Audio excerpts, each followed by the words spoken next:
Olá, olá pessoal, estamos de volta com mais uma videoaula. E o tema da nossa videoaula de hoje é o fundamentos da cinemática escalar. Bom, então quais são os fundamentos da cinemática escalar? Em primeiro lugar, importante entendermos e conhecermos esses fundamentos. Então, o primeiro fundamento eu colocaria que seria as ideias de ponto material, corpo extenso, referencial, trajetória, espaço, variação do espaço, movimento e repouso, velocidade média e aceleração média. Então esses são os fundamentos básicos da cinemática escalar que todos nós precisamos saber e nos apropriar. Então vamos aqui aos conceitos iniciais. Então começo com uma indagação bem simples. Uma pessoa está viajando sentada no ônibus que se aproxima de um ponto de parada. A resposta, precisamos dar uma resposta a essa indagação que vem logo a seguir. A pessoa está em movimento ou em repouso?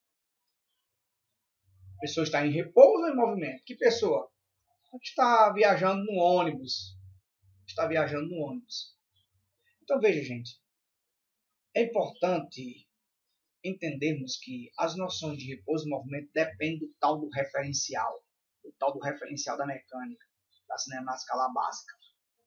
Então aqui, nesse momento, nós vamos adotar o ponto de parada como sendo o referencial. Então essa pessoa que está sentada aqui, o passageiro e o motorista, estão em movimento em relação ao ponto de parada. Por quê? Porque as suas posições variam com o tempo em relação ao ponto de parada. Então, gente, quando é que um corpo está em movimento? Quando sua posição varia no decorrer do tempo em relação a um determinado referencial. Quando é que um corpo está em repouso dentro dessa cinemática escala básica? Quando sua posição não varia no decorrer do tempo em relação a um determinado referencial adotado, que neste caso aqui é o ponto de parada, ou essa pessoa aqui no ponto de parada. Então, de imediato já estamos deixando claro as ideias iniciais, os fundamentos iniciais dessa cinemática escala básica que são aqui no primeiro momento o conceito de movimento e repouso, a ideia de movimento e repouso. Agora a gente sabe que a cinemática é uma parte da mecânica, né? Que vai descrever os movimentos dos corpos e apresentando conceitos básicos de referencial, trajetória, espaço, variação de espaço, velocidade média, aceleração, movimento e repouso, como foi agora, ok? Movimento e repouso, como foi agora, ponto material, corpo extenso. Então, epistemologicamente, cinemática, sim, de movimento, mática de matemática. Então, é o estudo matematizado dos movimentos, é o estudo matemático dos movimentos. Essa é a ideia epistemológica da cinemática, da palavra cinemática. Então, vamos a mais dois fundamentos, que são os fundamentos tipo ponto material e corpo extenso. Então, chamamos de ponto material qualquer corpo cujas dimensões não interfiram na análise de determinado fenômeno, ou seja, um corpo de dimensões desprezíveis. Então, veja bem. Observe aqui. Um ônibus na rodoviária, no hangar de uma rodoviária. Lógico que você não pode desprezar as dimensões do ônibus em relação às dimensões do hangar da rodoviária. Então, aqui, esse ônibus é considerado como sendo um corpo extenso, aqui, dentro dessa cinemática escala básica. Agora, o ônibus em movimento em relação às dimensões de uma BR. Como as dimensões da BR são muito maiores, como o comprimento da BR é muito maior que o comprimento do ônibus, então você pode adotar o ônibus como sendo ponto material em relação às dimensões da BR. Por isso que o conceito de ponto material e de corpo extenso é um conceito relativo, que depende do referencial adotado. Se você for analisar o ônibus em movimento em relação às dimensões da BR, ele é um ponto material. Se você for analisar as dimensões do ônibus em movimento, manobrando no hangar de uma rodoviária, o ônibus é um corpo extenso. Então, essas são as ideias desses fundamentos da cinemática escala básica, corpo material e corpo extenso. Agora, o referencial é um corpo, né? Qualquer corpo que você adota como referência. Então, esse referencial pode ser um carro, uma casa, o solo, o planeta Terra, a Lua, o Sol, e assim por diante. Então, é um corpo de referência. É um corpo de referência. Ou seja, é um corpo qualquer que você adota como referencial para analisar um movimento de outro corpo em relação a esse referencial, para analisar as dimensões de outro corpo em relação a esse referencial, em relação a esse corpo de referência, em relação a esse objeto de referência que você adotou como referencial. Agora, a trajetória, pessoal. A trajetória é lógico. Pense aqui, ó, um ponto material que se movimenta em relação a um determinado referencial. Ele ocupa diversas posições no decorrer do tempo. Então, a linha reta que une essas sucessivas posições desse corpo em relação a um determinado referencial é o que nós chamamos de trajetória. Um conjunto de sucessivas posições ocupadas por um corpo em relação a um determinado referencial. Esse é o conceito de trajetória em relação aqui dentro da cinemática escala básica. É lógico que o tipo de trajetória depende do referencial adotado. O tipo de trajetória. Mas eu quero adiantar logo. Toda trajetória tem uma origem, toda trajetória tem uma orientação para os espaços, uma orientação. Então veja aqui, ó, vários tipos de trajetória dependendo do referencial. Então esse jovenzinho lança uma esfera, uma bola, obliquamente. Então se você adota o solo como referencial, a trajetória da bola é parabólica em relação ao solo. Se você o adotou como referencial, o próprio garoto no solo. Agora, a trajetória da Terra em torno do Sol é elíptica, não é? Porque todos os planetas descrevem trajetórias elípticas em torno do Sol, onde o Sol ocupa um dos focos dessa elipse, ou seja, o Sol é o nosso referencial. Agora veja bem aqui embaixo, um avião num voo rasante, lançando um projétil. Então a trajetória do projétil em relação ao solo é parabólica. Se você adotar o solo como referencial. Se você adotar o próprio avião como referencial, a trajetória do projétil é retilínea em relação ao avião, se você o adota como referencial. Então, uma motocicleta no interior de um globo da morte, se você adota o solo como referencial,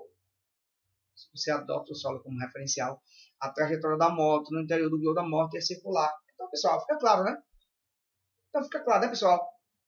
O tipo de trajetória depende do referencial adotado. Vamos em frente. Vamos agora para as noções de posição, espaço, posição. Pessoal, o espaço é a distância entre uma determinada posição sobre uma trajetória em relação à origem da trajetória. Então veja aqui, ó, nessa figura logo aqui acima. Você tem uma trajetória que tem uma orientação, aqui para os espaços, e tem uma posição aqui pelo tempo t. Então a distância entre essa posição e a origem da trajetória é o que nós chamamos de espaço. Então, resumindo, espaço indica posição, posição indica espaço. Veja aqui embaixo, nesse exemplo, ó. Eu tenho aqui 4 momentos, no tempo t igual a 0. A posição da esfera é aqui, à esquerda da origem. Por isso que você adota menos 2 metros. No tempo t igual a 1, a esferinha já está onde? Na origem da trajetória. Porque toda trajetória tem uma origem. No tempo t igual a 2 segundos, a esferinha já está onde? No espaço 1 metro. No tempo t igual a 3, a esferinha já está onde? Aqui. No espaço 3 metros em relação à origem. Então, aqui dentro da cinemática escalar, geralmente, para onde aponta a trajetória é para onde apontam os espaços positivos. Então, todos os espaços à origem, todos os espaços à direita da trajetória, ou à esquerda, dependendo de quando ela aponta, são positivos. Neste caso aqui, como a trajetória aponta para a direita, todos os espaços à direita da origem são positivos. E todos os espaços à esquerda a gente adota cinematicamente como sendo negativos. Só que você sabe que não existe espaço negativo. Espaço é espaço. Mas esse sinal negativo aqui é só para dar essa orientação da posição, se é a esquerda ou é a direita. à direita ou à esquerda. Se o espaço é positivo, aí a posição é à direita. Se o espaço é negativo, aqui nessa nossa trajetória, nesse nosso exemplo de trajetória, se o espaço é negativo, então a posição é à esquerda. Por isso que tem aqui a tabelinha. O tempo t igual a zero, a posição é à esquerda da origem. E o espaço é 2 metros em relação à origem. Aí fica menos 2 porque está à esquerda. No tempo t igual a 1, então a esferinha já está na origem. No tempo t igual a 1 segundo, a esferinha está na origem, então o espaço é zero. No tempo t igual a 2 segundos, tempo t igual a 2 segundos, aqui ó, 2 segundos, o espaço para a posição da esferinha é 1 metro em relação à origem. E no tempo t igual a 3 segundos, o espaço para a posição da esferinha em relação à origem é 3 metros. Então é assim, dentro dessa cinemática lá básica. Geralmente você percebe que toda a trajetória vai ter uma origem, vai ter uma orientação para os espaços, né, que podem ser positivos ou negativos, dependendo para onde aponta essa trajetória aí adotada em relação a um determinado referencial. Okay? Agora, a variação de espaço é espaço final menos inicial, né, pessoal? É o espaço para a posição final menos espaço para a posição inicial. Simples assim. Uma diferença de espaços. Então, veja bem. No tempo t igual a 1, o espaço para a posição P1 é S1. No tempo t igual a 2, o espaço para a posição P2 é S2. Lógico que a variação do espaço, ΔS, vai ser a distância entre essas duas posições, né? Vai ser a distância entre P2 e P1. P1 e P2. Que lógico que vai ser S2 menos S1, que vai dar a distância entre P1 e P2, que é ΔS. Por isso que, por definição, a variação de espaço é espaço final menos inicial, e a unidade do espaço no Sistema Internacional de Unidades, que é o sistema adotado pelo Exame Nacional do Ensino Médio, é o metros, mas eu posso ter variação de espaço em quilômetros, em milha, em pé, em centímetro, em milímetro, etc, etc, etc, etc, blá, blá, blá, blá, blá, blá, blá. Ok? Bom, essa variação de espaço pode ser maior que zero, pode ser menor que zero, e pode ser igual a zero. Maior que zero. Sempre que um móvel se desloca no sentido da trajetória, a variação de espaço é maior que zero. Então veja aqui o automóvel se deslocando no sentido da trajetória. Então, inicialmente, ele está na posição P1, espaço S1, 10 metros. O tempo T2, posição P2, espaço S2, 50 metros. Como o automóvel está se deslocando no sentido da trajetória, por definição, a variação de espaço ΔS vai ser o espaço para a posição final, 50, menos o espaço para a posição inicial, 10. E aí 50 menos 10 é 40. 40 positivo. Que esse positivo aqui, fisicamente, quer dizer que o deslocamento do automóvel foi no sentido da trajetória. Sentido contrário é negativo. Automóvel aqui, inicialmente, espaço S1, posição P1, 50 metros. Como o automóvel está se deslocando no sentido contrário à trajetória, aqui, no tempo T2, posição P2 e espaço S2, 10 metros. Por definição, como variação de espaço é o espaço final menos inicial, vai pegar 10 menos 50, e aqui a diferença. Não é? A diferença entre dois números inteiros de sinais contrários. Subtrai conserva o sinal do maior. Se subtrair aqui, conservando o sinal do maior. O maior é negativo, vai ficar menos 40. Então, esse menos aqui, fisicamente, quer dizer que o automóvel se desloca no sentido contrário da trajetória. Blá, blá, blá, blá, blá, blá, blá. Todo mundo sabe disso. Agora, se o automóvel sair da posição P1 e voltar para a mesma posição, não importa se esse automóvel aqui foi lá para mais infinito e depois voltou para a mesma posição. Sempre que um móvel dentro dessa cinemática lá básica sair e voltar para a mesma posição, a variação de espaço, lógico, vai ser zero. Porque a posição inicial e final vão coincidir. O espaço inicial e final vão coincidir. 10 menos 10 dá zero. Enfim. Bom, outro fundamento aqui da cinemática lá básica, velocidade média. Lógico, variação de espaço ou variação de tempo. Espaço final menos inicial, velocidade média. Espaço final menos inicial sobre tempo final menos inicial. Então, velocidade média é variação de espaço ou variação de tempo, que no Sistema Internacional de Unidades, a sua unidade é 1 metro por segundo. Mas aí vem aquela comparação. Professor, qual é a diferença entre velocidade média e velocidade instantânea? Gente, são duas velocidades escalares aqui da cinemática escala básica. São duas velocidades escalares. A diferença é que a instantânea é uma velocidade escalar onde o intervalo de tempo é muito pequeno. É uma velocidade escalar para um intervalo de tempo muito pequeno, onde o tempo final se aproxima do tempo inicial, ou seja, T2 se aproxima do T1. Então, a velocidade média é uma velocidade por um intervalo de tempo bem considerável. A velocidade instantânea é uma velocidade escalar para um intervalo de tempo muito pequeno, quando esse intervalo de tempo tende a zero, enfim. Essa é a diferença entre velocidade escalar média e velocidade escalar instantânea. Uma depende do intervalo de tempo bem considerável. A outra depende do intervalo de tempo que tende a zero ou muito pequeno. Bom, aqui, por exemplo, essa figura aqui, ó. A figura de um velocímetro ou de um odômetro de um automóvel. Veja bem, em qualquer intervalo de tempo, quando você olhar aqui para o odômetro, está registrando 80 km por hora.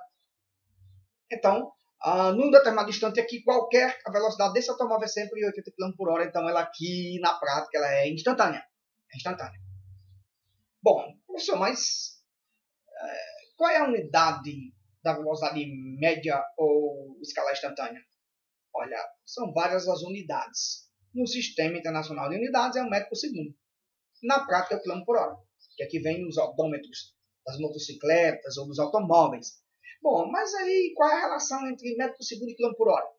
Como é que eu converto a unidade prática, quilômetro por hora, para a unidade oficial, metro por segundo? É muito simples. 1 metro por segundo é sempre igual a 3,6 km por hora. Mas como é que você sabe disso? Gente, pega uma velocidade aí igual a 1 km por hora. Uma velocidade aí média ou escala instantânea igual a 1 km por hora. Converta 1 km para metro. 1 km tem 1000 metros, né, gente? Converta 1 hora para segundos. A 1 hora tem 3.600 segundos. Quando você simplificar e isolar essas unidades, você vai perceber que 1 metro por segundo é sempre igual a 3,6 km por hora. É daí que se entende que 1 metro por segundo é sempre igual a 3,6 km por hora. Por isso, que de metros por segundo para km por hora, da unidade oficial para a unidade prática, você multiplica por esse fator 3,6. E da unidade prática, que é o km por hora, para a unidade oficial, que é o metro por segundo, você pega os seus km por hora e divide por 3,6. Da onde você tirou essa relação, professor? Pegou uma velocidade média ou instantânea igual a 1 km por hora, transformei 1 km para metros, transformei 1 hora para segundos e fiz depois a relação entre metro por segundo e km por hora e chego a essa equivalência aí. Entendeu? Ok? É isso. A aceleração escalar média. Bom, gente, taxa de variação de velocidade. Taxa de variação de velocidade. É variação de velocidade sobre variação de tempo. É o aumento de velocidade de um corpo por unidade de tempo. É o aumento de velocidade de um corpo por unidade de tempo. Por isso que eu digo que a aceleração média é a velocidade final menos inicial sobre tempo final menos tempo inicial, ou seja, ΔV sobre ΔT. E a unidade oficial da aceleração média ou escala instantânea é 1 metro por segundo ao quadrado. Aí, veja bem. Professor, e a aceleração escalar instantânea? Gente, é uma aceleração. É uma aceleração, como a média, como a aceleração média. Não é? Como a aceleração média. Só que é uma aceleração para o qual o intervalo de tempo tende a zero. Para o qual o intervalo de tempo é muito pequeno. Ou seja, os tempos se aproximam, o final e o inicial. Então, é o que separa a aceleração escala média de aceleração escala instantânea. A aceleração escala média é para um intervalo de tempo bem considerável. A aceleração escala instantânea é para um intervalo de tempo muito pequeno, um intervalo de tempo que tende a zero. Então, são ideias básicas que eu estou passando dos fundamentos da cinemática escalar básica. Os fundamentos. Não vou entrar aqui nas ideias de limite, de derivado, de limite. Não. A ideia é trabalhar essas noções, esses fundamentos de forma básica. E pessoal, então vamos para as aplicações. Por quê? Veja bem. Professor, para que servem essas equações de velocidade média e de aceleração média? Quando é que eu vou usar? Para que serve? Quando é que eu vou usar? Gente, a gente utiliza essas equações aí da velocidade média de aceleração média dentro de um contexto. Tem que ter um contexto.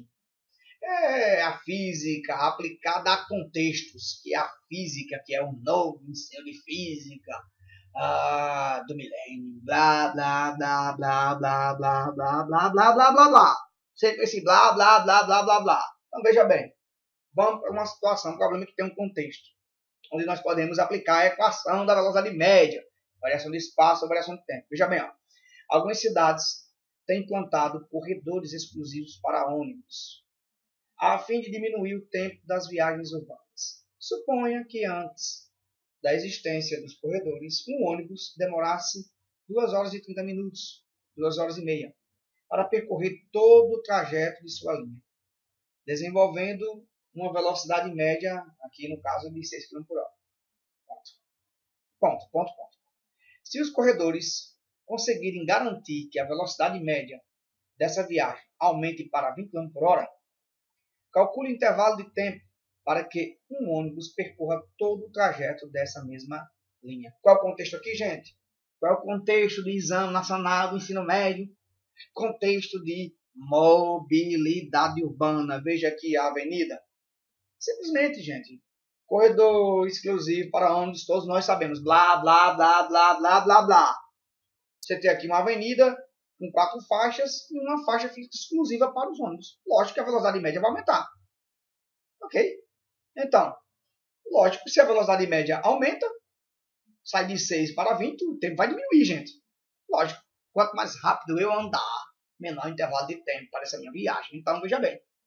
V igual a variação de espaço sobre tempo. Velocidade aqui, ó. Olha, porque, e quando é que eu vou? Porque aí, quando é que eu vou usar a equação da velocidade média? Aqui nesse contexto, ó. Vou calcular o tempo. Vou calcular o tempo agora do novo percurso, porque agora tem uma faixa exclusiva aqui para o ônibus. Uma faixa exclusiva. Então, ele vai aumentar a velocidade média, então vai diminuir o tempo da viagem, né? Vai diminuir o tempo para o percurso. Então, vamos lá. Vm é igual a ΔS sobre ΔT. Primeiro Vm é 6. Vou calcular a distância, né, para o percurso que ele estava fazendo inicialmente em 2 horas e meia. Quando vocês olham o ΔS, vai ser 6 que multiplica 2,5, vai dar 15. Então, o percurso aqui, ó, o percurso desse ônibus aqui, 15 km. Esse percurso não vai mudar, gente. Esse percurso não vai mudar. Não vai mudar. O que aconteceu é que a galera que cuida da mobilidade urbana pegou uma das 4 faixas e deixou exclusiva para os ônibus. Só isso. Então, continua antes e depois 15 km. Então, agora, como a velocidade média aumenta, porque agora a faixa exclusiva, então ΔT vai ser variação de espaço sobre velocidade. ΔT vai ser a variação de espaço sobre velocidade. Eu pego o ΔT aqui, passo para o lugar da velocidade, a velocidade vem para o lugar do ΔT, fica ΔT igual a variação de espaço sobre velocidade. Sobre a velocidade. Então, ΔT é igual a percurso, 15 km. A velocidade aumentou agora para 20. Então, você divide 15 por 20, vai dar um intervalo de tempo de 0,75 horas. Vamos ter uma ideia em minutos? É só multiplicar isso aqui por 60. Lógico, para transformar a hora para minutos, você sempre pega o valor de hora e multiplica por 60. Que esse é o fator de conversão. Então, 0,75 vezes 60 dá 45 minutos. Ok? Veja a viabilidade da mobilidade urbana. Então, hoje é um campo de estudo, né? Mobilidade urbana das cidades é um campo de estudo. É um campo que está empregando muita gente. Muita gente. Para isso você precisa ter, no mínimo, conhecimento de percurso, tempo, velocidade, conhecimentos básicos de vida, de física básica, de física fundamental, ok? Vamos lá. Outra situação de problema. 7 crianças saíram em uma van para visitar as obras de um dos estádios da Copa do Mundo de 2014. 7-1, pessoal. 7-1. 7-1. Foi 7-1? Foi 7-0. Foi 7-1. Gol da Alemanha. Gol da Alemanha. Gente, foi 7-1 ou foi 7-0? Acho que foi 7-1, não foi? A gente fez algum gol de honra? Nem lembro mais. Mas enfim, vamos continuar, né? 7 crianças saíram em uma van para visitar as obras de um dos estádios da Copa do Mundo de 2014, distante de 20 km de suas casas. Durante a primeira metade, 10 km, né, do caminho, a van conseguiu desenvolver velocidade máxima da pista, que é de 90 km por hora. Porém, para a infelicidade do grupinho de crianças. Na segunda parte do trajeto havia um congestionamento em que levaram 30 minutos, já meia hora, para percorrer os outros 10 km, porque o trecho total é de 20. Então, portanto, podemos concluir que a velocidade média em quilômetros por hora em todo o percurso foi de aproximadamente. Então, aqui é um outro caso, né? Que a gente chama de velocidade média para todo o percurso.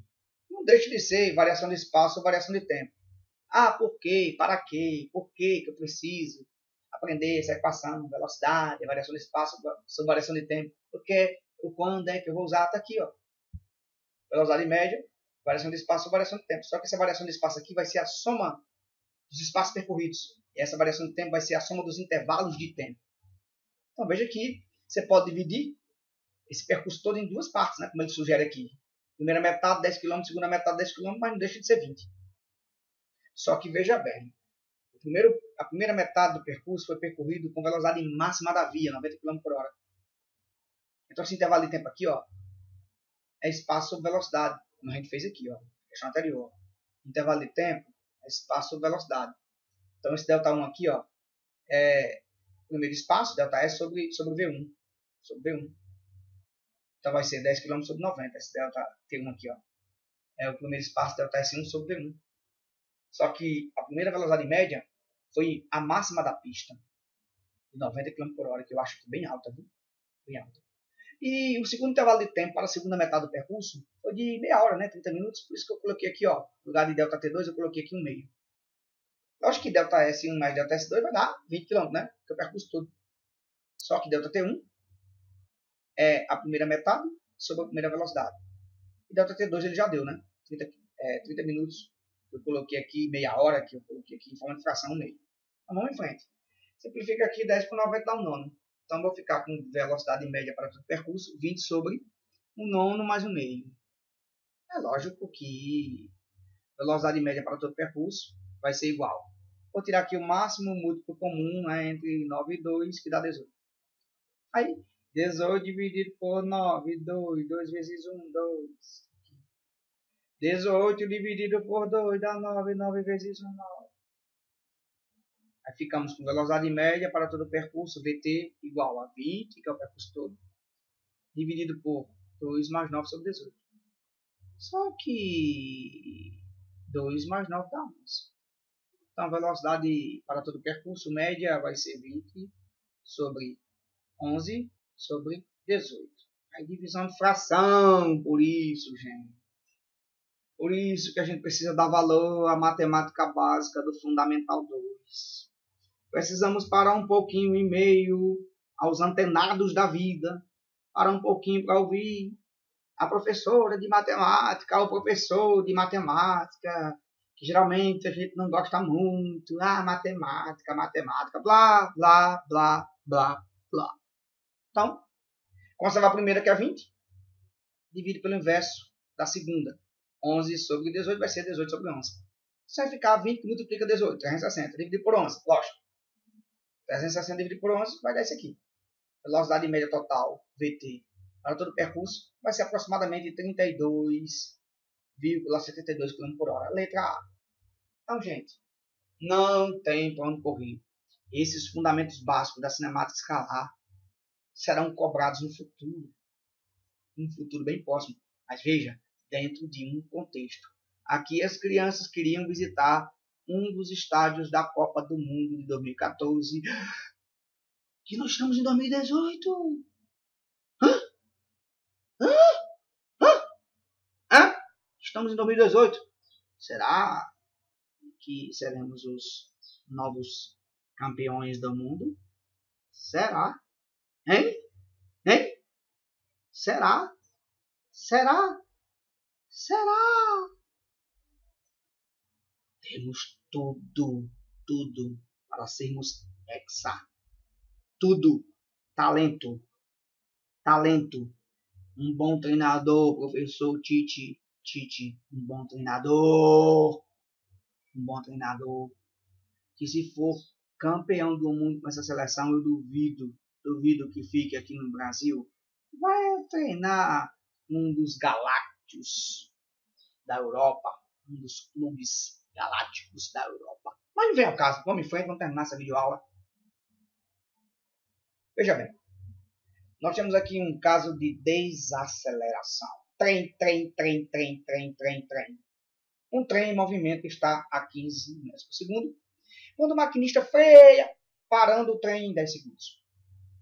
Admitindo a aceleração constante, pode-se concluir que os módulos da aceleração e do deslocamento do trem neste intervalo de tempo de 10 segundos, em unidades do SI, em unidades do Sistema Internacional, que é o SI, esses módulos são, respectivamente, lógico, aí, gente, isso é a importância, né, de atender ao Sistema Internacional de Unidades, a conhecer as principais unidades.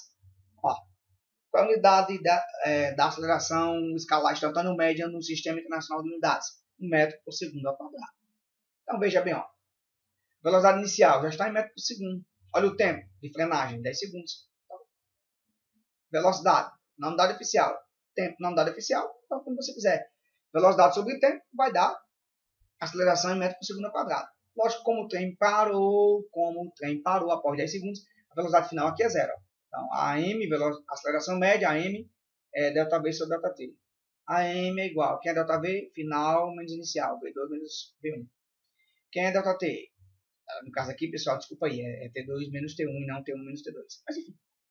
A final é 0, a inicial é 15 de velocidade e esse intervalo de tempo já é 10.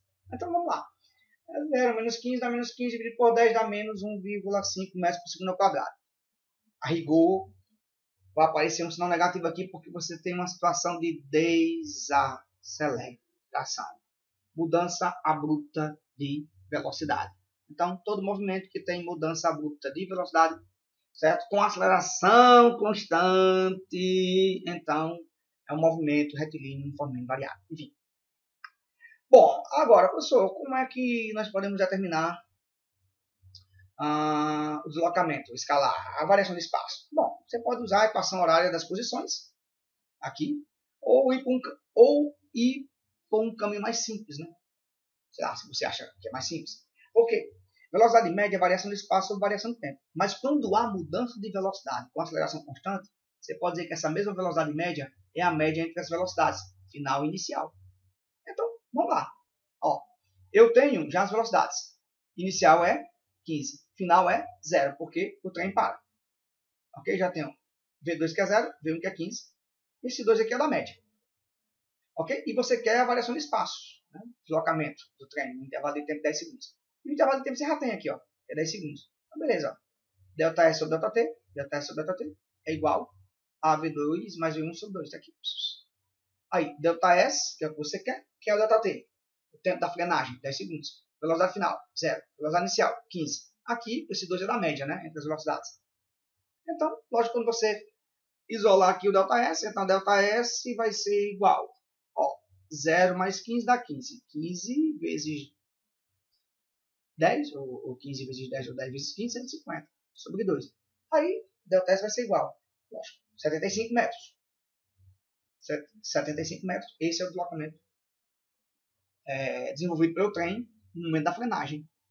Repito, só pode dizer que velocidade média é igual a média aritmética, é igual a média entre média aritmética entre as velocidades final e inicial, só pode usar essa média aqui aritmética se o movimento for retilíneo, uniformemente variado, que é aquele movimento, certo, onde a velocidade muda com aceleração constante. Então, nosso deslocamento aqui é 75 metros, deslocamento desenvolvido por esse trem durante a frenagem é 75 metros, a aceleração menos 1,5 metros por segundo ao quadrado, que eu peguei aqui em módulo, ficou 1,5 metros por segundo ao quadrado. Resposta D, ó. Desculpa, resposta letra E. Aceleração 1,5 e deslocamento escalar do trem 75. Ok? Letra E, desculpa, não é letra D, letra E. Bom, pessoal, ficamos por aqui. Ok? Não quero me alongar muito. Na nossa próxima videoaula, conversaremos um pouquinho sobre movimento retilíneo uniforme e movimento retilíneo uniformemente variado. Então, esses são os fundamentos básicos da cinemática escalar. Espero que eu continue ajudando a todos que estão inscritos no meu canal, Johnson Rodrigues, ok? E fui, bye bye e até a próxima videoaula.